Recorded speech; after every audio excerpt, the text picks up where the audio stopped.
पल में समाई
ओम शांति।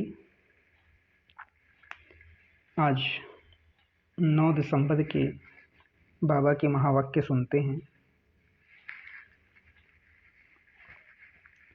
मीठे बच्चे, एक बाप के साथ सच्ची मोहब्बत हो तो बाप तुम्हें अपने साथ घर ले जाएंगे, सब पापों से मुक्त कर देंगे, स्वर्ग का मालिक बना देंगे। मीठे बच्चे, एक बाप के साथ सच्ची मोहब्बत हो तो बाप तुम्हें अपने साथ घर ले जाएंगे, सब पापों से मुक्त कर देंगे, स्वर्ग का मालिक बना देंगे। प्रश्न: अपने आप को खुशी में रखने के लिए कौन सी मुख्य धारणा चाहिए? उत्तर: खुशी में तभी रह सकते जब अपने आप से रूह रिहान करना आता हो, किसी भी चीज़ में आसक्ति ना हो, 2 रोटी पेट को मिले बस, ऐसी अनासक्त वृत्ति की धारणा हो, तब हर्षित रहेंगे। ज्ञान का मनन कर स्वयं को हर्षित रखो। तुम कर्म योगी हो, कर्म करते, घर का काम करते, खाना आदि खाते भी बाप को याद करो। स्वदर्शन चक्र बुद्धि में घूमता रहे तो बहुत खुशी रहेगी। गीत। न वह हमसे जुदा होंगे, न उल्फत दिल से निकलेगी। ओम शांति। मीठे मीठे बच्चों ने गीत सुना। यह है बच्चों की व आत्माओं की अपने परम पिता परम आत्मा के साथ रूहानी मोहब्बत। यह रूहानी मोहब्बत सिर्फ तुम ब्राह्मण बच्चों की ही होती है। तुम अपने को आत्मा निश्चय करते हो, परंतु जब कहते हैं कि आत्मा सो परम आत्मा, तो आत्मा किसके साथ मोहब्बत रखे? मोहब्बत होती है बच्चों की बाप के साथ। बाप बाप की मोहब्बत नहीं होती है। अभी तुम समझते हो हम आत्माएं अपने परम पिता परम आत्मा के साथ मोहब्बत जोड़ रही हैं। यह मोहब्बत ही तुमको साथ ले जाती है। तुम रूहानी मोहब्बत के साथ रखते हो तो तकलीफ भी सहन करनी पड़ती है। तुम रूहानी मोहब्बत बाप के साथ रखते हो तो तकलीफ भी सहन करनी पड़ती है। सारी दुनिया घर के भांति आदि सब दुश्मन बन जाते हैं। बच्चों को समझाया है कि पतित पावनी गंगा नहीं है। मनुष्य पावन होने के ख्याल से गंगा व जमुना के तट पर हरिद्वार काशी में जाकर बैठते हैं। मुख्य स्थान यह दो हैं। कहते हैं, हे पतित पावनी गंगा। अब वह गंगा तो सुनती ही नहीं। सुनने वाला एक पतित पावन बाप ही है। अभी तुम उस बाप के सन्मुख बैठे हो। बाप बतला रहे हैं तुम पावन कैसे बनोगे। पानी की गंगा थोड़े ही कहती है मामेकम याद करने से तुम्हारी विकर्म विनाश होंगे। बाप कहते हैं मैं प्रतिज्ञा करता हूँ अगर तुम मुझ बाप को याद करेंगे तो तुम्हारे विकर्म विनाश होंगे। गारंटी देते हैं। गंगा तो गारंटी दे ना सके। जैसे मनुष्य रावण को वर्ष वर्ष जलाते आए हैं परंतु रावण मरता ही नहीं है, वैसे गंगा में स्नान भी जन्म जन्मांतर करते आए हैं परंतु पतित से पावन कोई बनते ही नहीं। फिर स्नान करने जाते रहते हैं। एक बार पावन बने तो फिर क्यों जाते हैं स्नान करने। कितने मेले लगते हैं। उनको कोई आत्मा परमात्मा का संगम नहीं कहेंगे। भक्ति मार्ग में भीड़ लगती है मेले पर। अभी तुम बाप के साथ बुद्धि योग लगाते हो। तुम जानते हो हम आत्माएं आशिक बनी हैं। आत्मा ही भगवान को याद करती है शरीर द्वारा। बाप कहते हैं मैं भी इस शरीर द्वारा तुमको पढ़ा रहा हूँ, इसलिए हमेशा बाबा को याद करते रहो। बाबा कहने से स्वर्ग जरूर याद आएगा और अपना मुक्ति धाम घर भी याद आएगा। मुक्ति को निर्वाण धाम भी कहते हैं। यह है साकारी दुनिया। जब तक आत्माएं यहाँ न आए तो साकारी दुनिया कैसे बढ़े। आत्माएं निराकारी दुनिया से आती हैं। मनुष्य सृष्टि बढ़ती जाती है। कोई समझते हैं नेचुरल बढ़ती रहती है। तुम जानते हो आत्माएं यहाँ आती हैं, वृद्धि को पाती रहती हैं। बच्चों को मालूम हुआ है कि स्वीट होम शांति धाम है। शांति को बहुत लोग पसंद करते हैं। तुम जानते हो शांति धाम तो हमारा स्वीट गॉड फादरली होम है। भारतवासी विलायत से लौटते हैं तो कहते हैं हम अपने स्वीट होम भारत में जाते हैं। जहाँ जन्म लेते हैं वह देश प्यारा लगता है। कहते हैं हमको स्वीट होम भारत में ले चलो। अच्छा समझो मर जाते हैं, आत्मा तो चली गई, फिर शरीर को यहाँ ले आकर खत्म करते हैं। समझते हैं भारत की मिट्टी भारत में ही जाए। नेहरू ने शरीर छोड़ा तो उनकी राख देखो कहाँ कहाँ ले गए। खेतों में गिराई। समझते हैं खेती अच्छी होगी, परंतु हर चीज़ को वह कितना भी मान दें पुरानी तो ज़रूर होनी है। कितनी तकलीफ़ सहन कर रहे हैं। बाप का पता नहीं है। तुम बाप को जानकर बाप से वर्षा ले रहे हो तो दिल होती है मित्र संबंधियों आदि को भी स्वर्गवासी बनाएं। किसको तुम कहो स्वर्गवासी बनो तो कहेंगे तुम मारने चाहते हो क्या। तुम बच्चे जानते हो श्रीमत पर हम श्रेष्ठ स्वर्गवासी बन रहे हैं। देही अभिमानी बनने में बड़ी मेहनत लगती है। देही अभिमानी, देह मतलब शरीर, देही मतलब आत्मा। देही अभिमानी मतलब आत्मभान। देही अभिमानी बनने में बड़ी मेहनत लगती है। घड़ी घड़ी देह अभिमान में आकर बाप को भूल जाते हैं। अभी तुम सन्मुख बैठे हो, जानते हो हम अपने परम पिता परम आत्मा पास आए हैं। बाबा कहते हैं आगे कभी मिले थे, तो झट कहते हैं हाँ बाबा 5000 वर्ष पहले। यह तुम्हारा गुप्त अक्षर है और कोई कॉपी कर न सके। भल श्री कृष्ण का वेश धारण कर लेते हैं, कहते हैं हम आए हैं स्वर्ग की स्थापना करने, परंतु यह बात कि 5000 वर्ष पहले भी स्वर्ग स्थापन किया था, यह कह न सके। तुम ही कहते हो बाबा 5000 वर्ष पहले हम आपसे वर्षा लेने आए थे, आपने राजयोग सिखाया था। यह आत्मा कहती है इस शरीर द्वारा। अपने को आत्मा निश्चय कर और बाप को याद करना है, इसमें सर्वव्यापी की तो बात ही नहीं। यह भी नहीं समझते हैं कि ब्रह्मा जरूर साकार में होना चाहिए, जिस द्वारा परम पिता परम आत्मा सृष्टि रचते हैं। पतित पावन बाप आकर सो देवी देवता पावन बनाते हैं। बाप ही स्वर्ग का रचयिता है, तो जरूर स्वर्ग में मनुष्य चाहिए। बाबा आकर तुम्हें स्वर्ग का द्वार बताते हैं। तुम कोशिश करते हो हम नरकवासी को स्वर्गवासी बनाएं।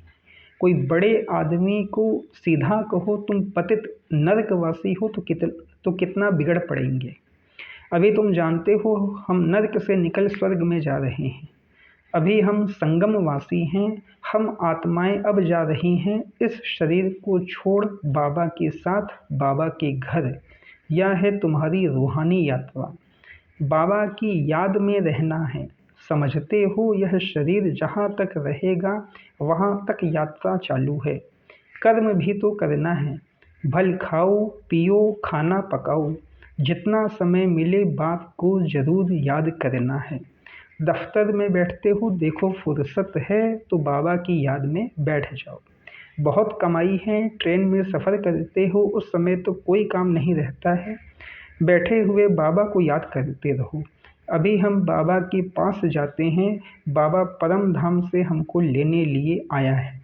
अच्छा, शाम को घर का खाना आदि पकाते हो तो भी एक दो को याद दिलाओ। आओ हम अपने बाप की याद में बैठें। पॉइंट भी एक दो को सुनाओ। हम स्वदर्शन चक्रधारी हैं। बाबा कहते हैं तुम लाइट हाउस भी हो, रास्ता बतलाते हो, उठते बैठते चलते तुम लाइट हाउस हो। एक आँख में मुक्ति, एक आँख में जीवन मुक्ति। स्वर्ग यहाँ था, अभी नहीं है, अब तो नरक है। बाबा फिर से स्वर्ग स्थापन कर रहे हैं। बाप कहते हैं हम तुमको बहुत गुलगुल बनाते हैं, फिर तुम जाकर महारानी पटरानी बनेंगे। खद्दर की रानी नहीं बनना, तुम्हें 16 कला संपन्न बनना है, ना कि 14 कला। श्री कृष्ण 16 कला था। तुम बच्चियां कितने व्रत नेम आदि रखती थी, 7 रोज निर्जल रहती थी, कितनी मेहनत करती थी, परंतु श्री कृष्णपुरी में जा न सकी। अभी तुम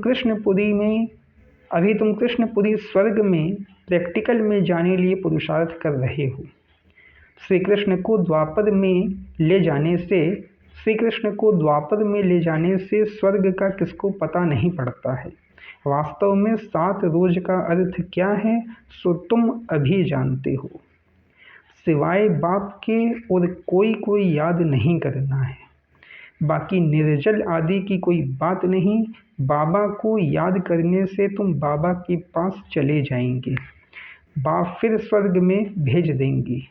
व्रत नेम रख तुम कितने दिन भूखे मरते हो, जन्म बाई जन्म कितनी मेहनत करते हो, प्राप्ति कुछ भी नहीं हुई है। अभी तुमको उनसे छुड़ाए सद्गति मार्ग में ले जाते हैं। तुम कहते हो बाबा कल्प पहले भी आपसे मिले थे स्वर्ग का वर्षा लेने।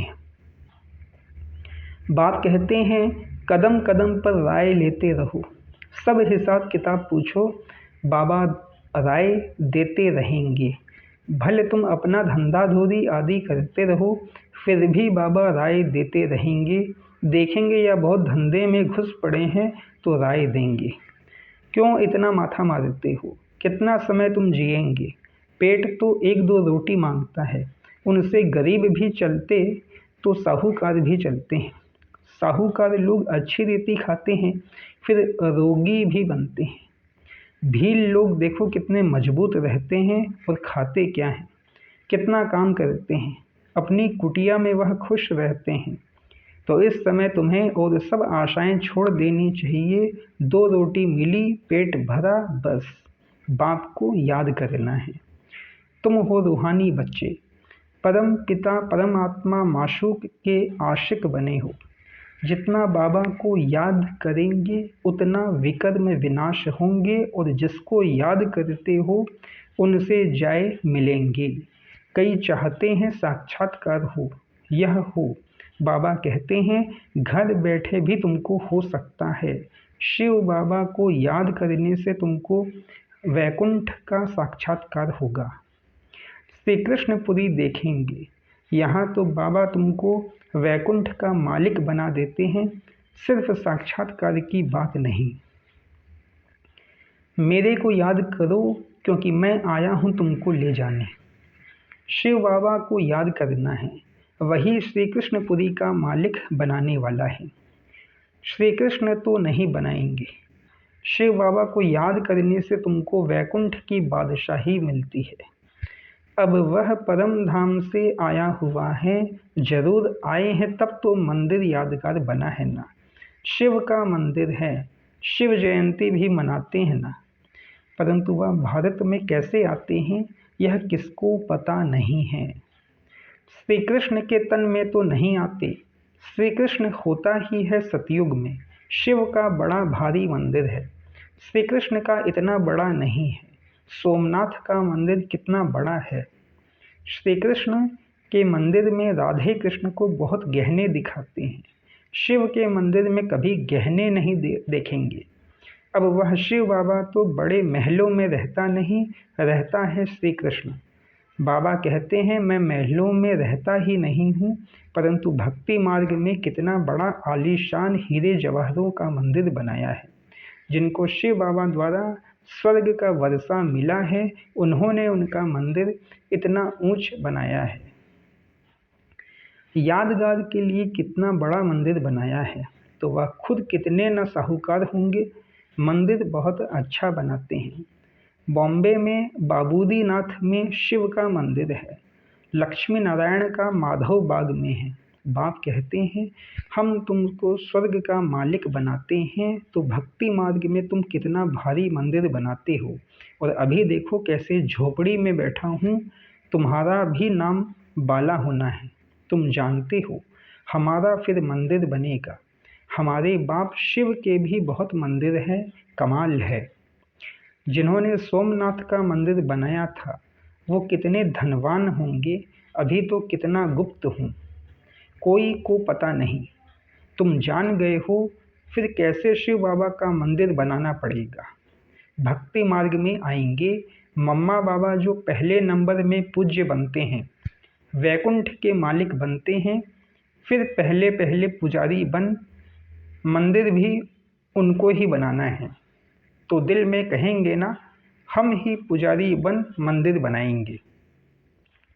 ऐसी ऐसी बातों में रमण करने से फिर यह पुरानी दुनिया भूल जाएगी। आपस में भी ऐसी ऐसी बातें करनी चाहिए, तो तुमको खुशी बहुत रहेगी।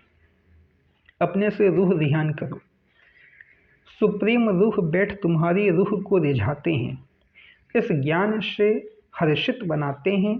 तुम कहते हो हम कल्प बाद फिर से आए हैं, अनेक बार बाप से मिले हैं, वर्षा पाया है। ऐसे ऐसे आपस में बातें करनी चाहिए। फिर तुम कर्म योगी भी हो। भल घर में खाना आदि पकाओ, खुशी रहेगी। तुम 84 जन्मों की हिस्ट्री ज्योग्राफी को जानते हो। हम अभी ब्राह्मण बने हैं, फिर देवता बन राज्य करेंगे। पुजारी से पूज्य बनेंगे, फिर महल आदि बनाएंगे। अपनी हिस्ट्री ज्योग्राफी सुनाते रहो। हमारी हिस्ट्री ज्योग्राफी चक्र कैसे लगाती है, इसको ही स्वदर्शन चक्रधारी कहा जाता है। तुम तीनों लोगों को जानने वाले हो। ज्ञान का नेत्र तुम्हारा खुला है। यह चक्र याद करने से तुमको बड़ी खुशी रहनी चाहिए। बाप को भी खुशी रहती है। अभी तुम सेवा में उपस्थित हो। तुम सेवाधारियों के मंदिर फिर बाद में भक्ति मार्ग में बनेंगे।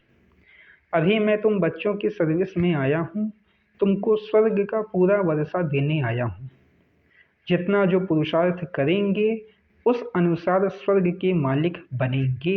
अच्छा, मीठे मीठे सिकिलिधे बच्चों प्रति माता पिता बाप दादा का याद प्यार और गुड मॉर्निंग। रूहानी बाप की रूहानी बच्चों को नमस्ते। रूहानी हम बच्चों की रूहानी माता पिता बाबा को भी पदम गुणा, पदम की भी पदम पदम पदम गुणा याद प्यार, गुड मॉर्निंग और नमस्ते नमस्ते नमस्ते। धारणा के लिए मुख्य सार पहली पॉइंट है, चलते फिरते लाइट हाउस बन सभी को रास्ता बताना है। सब आशाएं छोड़ एक बाप की याद में रहना है। बाप से राय लेते रहना है। चलते फिरते लाइट हाउस बन सभी को रास्ता बताना है। सब आशाएं छोड़ एक बाप की याद में रहना है। बाप से राय लेते रहना है। दूसरी पॉइंट है, ज्ञान की बातों में ही रमण करना है। अपने आप से बातें करनी है। स्वदर्शन चक्र फिराते सदा हर्षित रहना है।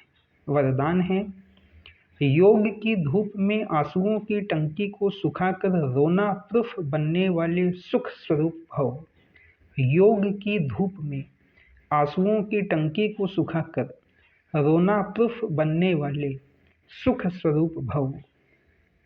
कई बच्चे कहते हैं कि फलाना दुख देता है इसलिए रोना आता है, लेकिन वह देते हैं, आप लेते क्यों हो?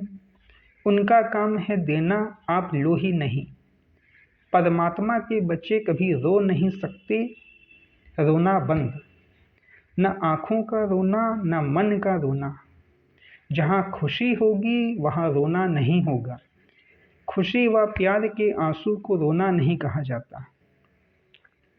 तो योग की धूप में आंसुओं की टंकी को सुखा दो। विघ्नों को खेल समझो तो सुख स्वरूप बन जाएंगे। स्लोगन, साक्षी रहकर पार्ट बजाने का अभ्यास हो तो टेंशन से परे स्वतः अटेंशन में रहेंगे। साक्षी रहकर पार्ट बजाने का अभ्यास हो तो टेंशन से परे स्वतः अटेंशन में रहेंगे। अच्छा, ओम शांति।